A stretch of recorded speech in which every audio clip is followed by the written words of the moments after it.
Take a look at this picture. It's the Ford assembly line in 1913. These workers, lined up in rows, placing nuts and bolts on wheels, were working 12 hours a day. 12 hours a day standing in the same spot, repeating the same monotonous task. Who wouldn't lose their mind doing that? Well, it turns out a lot of them actually did. Before 1926, reports of Ford assembly line workers getting injured and, in the most severe cases, dying were not uncommon. Henry Ford needed a way to keep his workers productive without killing them. After all, dead people can't build cars. So that year, he introduced the 40-hour workweek, an 8 hours a day, 5 days a week schedule designed to give his employees enough time to recover and keep their cognitive faculties on the job. For a century, the 40-hour workweek has remained the norm in many developed countries across the globe, all based on the idea of a single CEO of a car manufacturing company. And even though technology has continued to make our work ever more efficient, we've only added more hours. To let the 40-hour workweek persist in the present day is a recipe for angry workers, and for business owners, less profit. Yes, that's right, not more profit,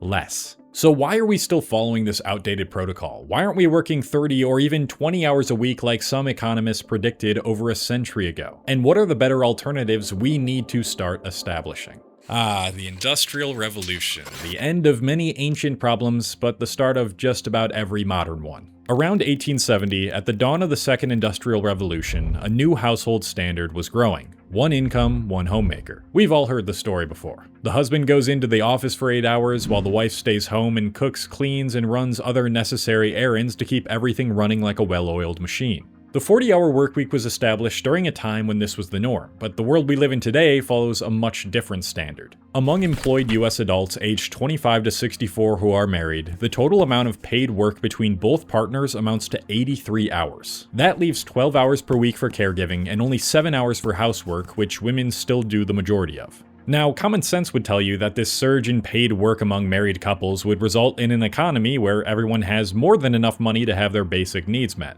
But that has been anything but the case. Families now contribute far more paid labor than the households the 40-hour workweek was originally designed around. Yet instead of translating into a ton of more leisure, much of the financial advantage of that second income has been offset by rising costs in housing, childcare, healthcare, and education. This seems totally backwards. If we're producing more than ever before, and families are putting in more paid work than when the 40-hour work week was built around, shouldn't we have eventually gotten to the point where we needed to work less? Well, there was actually a time when the United States tried to make that happen. In 1933, Senator Hugo Black and Representative William Connery introduced the Black-Connery Bill, proposing a mandated 30-hour workweek to combat Great Depression-era unemployment. The Senate passed Black's 30-hour workweek bill 53-30 in a bipartisan vote. Supporters claimed it would create 6 million jobs. It was expected to pass the House, and Secretary of Labor Francis Perkins was publicly supportive. But business leaders were not. According to historian Benjamin Honeycutt in his book Work Without End, instead of looking at the increase in leisure as inevitable or as potentially beneficial, they feared that if workers got a taste of a 30-hour work week, they would never want to go back and the law would become permanent. The wealthiest business owners held emergency meetings in Chicago and Philadelphia, and Perkins, who also supported a federal minimum wage, was flooded with messages of opposition. This eventually led to President Roosevelt changing his mind about the proposed bill, and support from others for the 30-hour work week collapsed. Roosevelt was more interested in building out a recovery plan using public works like dams, bridges, hospitals, and schools to supply employment, stabilize buying power, and help revive the economy. So what did he do? He basically said, hey guys, I know you don't want a federally mandated 30-hour work week, so let's compromise.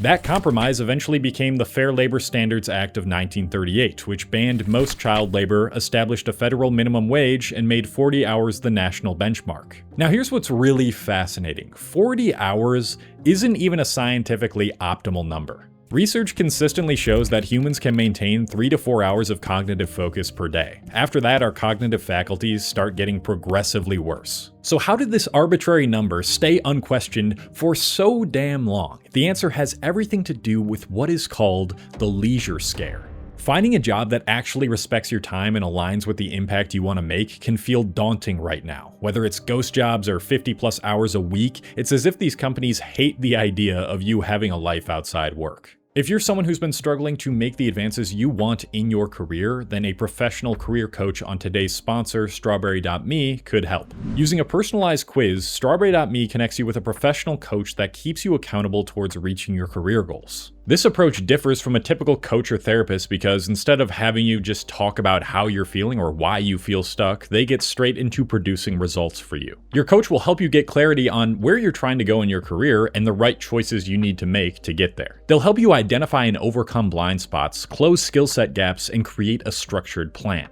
So if you know you have the qualifications for a better paying job, but you just feel lost in a sea of online job slop, you can go to strawberry.me/ColeHastings, which is the first link in the description, to get 50% off your first coaching session.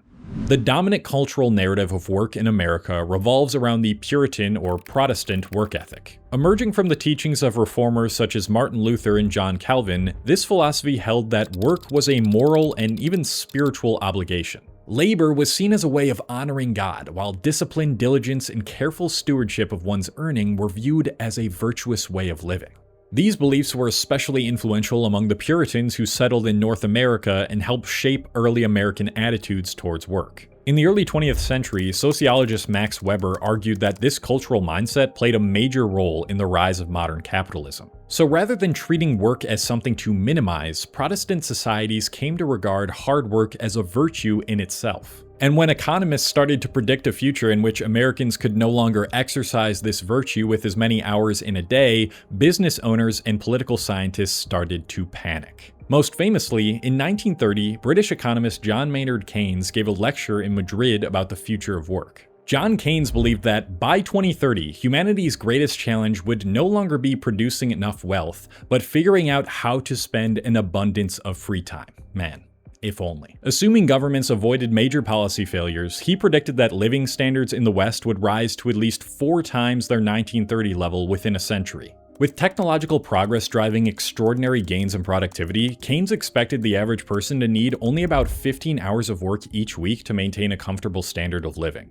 But once we got to 1960, optimism about a future filled with leisure began to give way to unease. Some scholars started wondering whether people would know what to do with so much unstructured time. Pulitzer Prize-winning political scientist Sebastian de Grazia expressed that concern in an interview with the Associated Press, warning, quote, "There is reason to fear that free time, forced free time, will bring on the restless tick of boredom, idleness, immorality, and increased personal violence." A decade later, the US Interior Department echoed a similar sentiment, stating in a 1974 report that leisure, thought by many to be the epitome of paradise, may well become the most perplexing problem of the future. That was the leisure scare, the mid-20th century anxiety that automation would give Americans too much free time. As I was doing this research, I kept wondering why. Like, what's the real reason why political scientists and economists would be scared if people had more free time? You can disagree with me here, but I believe they subconsciously knew deep down that more free time would lead to Americans becoming more than just consumers. And it turns out some economists and sociologists thought the same thing. In her book, The Overspent American, Juliet B. Schor writes about the insidious cycle of work and spend in America. Here's what it looks like. Businesses continue producing an endless stream of goods that depend on people buying them. Advertising fuels demand by promising that each new purchase will bring greater satisfaction or fulfillment. Many households take on debt to afford things that quickly become ordinary, leaving them with larger monthly payments and a greater need to keep working. As the excitement of each purchase fades, another product promises to fill the gap, and the cycle begins all over again. Additionally, Schor writes, many potentially satisfying leisure skills are off limits because they take too much time. Participating in community theater, seriously taking up a sport or a musical instrument, or getting involved with a church or community organization. This is something I touched upon in my video about why Gen Z doesn't have any hobbies. There is a serious time commitment required to actually become skillful in a certain hobby or spend enough time around people doing something in order to develop relationships with them. Filling every ounce of free time with a consumerist activity is the easiest, most frictionless way to make sure you are never bored, which a lot of us are subconsciously afraid to do, partly because that's what this Protestant culture ingrained into our thinking, but also partly because being alone with yourself and facing the looming certainty that you actually have no idea who you are or what you want to do outside of work is terrifying. So what do we do to hide from this fact? We talk about leisure as a waste of time. Stop wasting time! urgency kills. That's how you'll get paid. We promote hustling 24/7. Let me tell you what, when you work for yourself, there's no Christmas, there's no Easter, there's none of that. You work for yourself. We make ridiculous claims like this. Slaves worked all the hours they were awake for their entire lives. In American history, in Egyptian history, in the rest of the world that had slaves, which is most of the world at some given point. I think, like, if they can do it, so can I. And all a lot of Gen Z can do by now is just roll their eyes at this type of shit, because by now, we understand how insane it is to be living in a system like this. To have basic tasks done so quickly in a modern office setting that most people just sit around for several hours towards the end of the day, but to have your boss still insist you need to be there for that many hours because it looks good on a timesheet is absurd. According to Microsoft's 2024 Work Trend Index, the average knowledge worker now spends 60% of their time communicating through meetings, email, and chat, and only 40% creating, with 68% saying they don't have enough uninterrupted focus to do meaningful work. To think we will all become immoral, ill-behaved degenerates if we have more leisure time is statistically false, and to prove it, we can now propose what the future could look like if we break away from this flawed system. Imagine if you were able to design your own schedule with certain restrictions that your organization sets. That's the idea of flex time, a flexible hours schedule where employees choose their start and end times, work remotely, or structure their days around their own peak performance hours rather than an arbitrary organizational norm. Everyone has different hours during the day when they work best, and everyone has different responsibilities outside of work that take place at different points during the day. Flex time allows them the freedom that leads to the employee making their best contribution, making both them and their employer happier. Research consistently links flexible scheduling to higher engagement, lower absenteeism, and improved retention. However, I will say that flex time can cause coordination issues, and in jobs that require mutual decision-making and collaboration, this type of system could get very bad very quick. So that is why in most cases, the best option is to just simply reduce hours to a 32-hour work week. A 32-hour work week involves the same 8-hour-a-day structure, but with an entire day taken out of it, so workers would get a 3-day weekend instead of just 2. And the evidence for the effectiveness of something like this is overwhelming. Across 245 organizations that adopted a 32-hour, 4-day schedule without reducing pay, companies saw higher profits, lower employee turnover, and significant improvements in burnout, stress, anxiety, and overall physical and mental well-being. Microsoft Japan observed similar results, reporting a 40% jump in productivity after moving roughly 2,300 employees to a 4-day workweek with no reduction in salary. Another anecdote comes from Iceland. Iceland moved a significant portion of its entire workforce into shortened week pilots and found that productivity and service provision either maintained or improved. Roughly 86% of Iceland's working population has since either moved to shorter hours or gained the right to do so. These findings suggest that shorter work weeks succeed because they strip away much of the unnecessary busy work that consumes the modern workday while giving employees enough time to recover, think more clearly, and ultimately produce higher quality work. But I think that in America, it would take more than just a change in sheer hours employees work per week to start feeling the difference of less work. We would have to entirely restructure the way our culture views work. We would have to see leisure as a necessary condition of culture rather than a barrier to it. And that's exactly what Josef Pieper argues in his book, Leisure, the Basis of Culture. In his book, Pieper posits that the real purpose of work is leisure. If he were alive today, Pieper would believe that our total work culture, that is, working just to work more and working even when we're not working through some other devices, is a form of spiritual death. He believed that this whole idea in our culture that knowledge and wisdom can only be gained through taxing hard work is false. He writes, "The inmost significance of the exaggerated value which is set upon hard work appears to be this.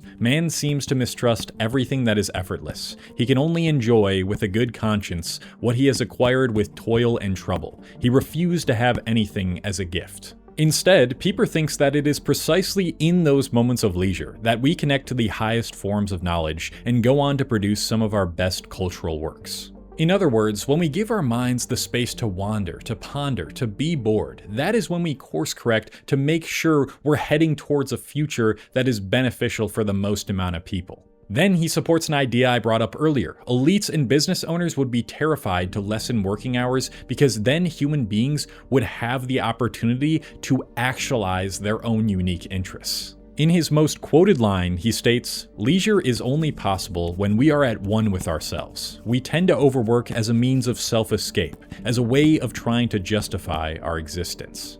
So, like most modern problems, the problem of having an unnecessary 40-hour work week still persists because the people in power are projecting their fear of having no identity outside of their work onto the general populace. What I love about Gen Z is how much we rebuke the outdated ideas of the old world that are leading to the immense inequality we're seeing right now. And I truly believe the more that we start to raise awareness on just how broken the work culture is, the more motivated we will be to take action and start implementing the changes we want to see. Before you go, I want to leave you with one final question. If your job disappeared tomorrow, who would you be? Thank you very much for watching this video. If you enjoyed this video, you'll probably like my video on the burnout epidemic and why nobody wants to work anymore. That goes more into burnout and what we're doing with those hours and why it doesn't make any sense. So check that out right here. And now I'm heading out. Thank you for watching till the end. Goodbye.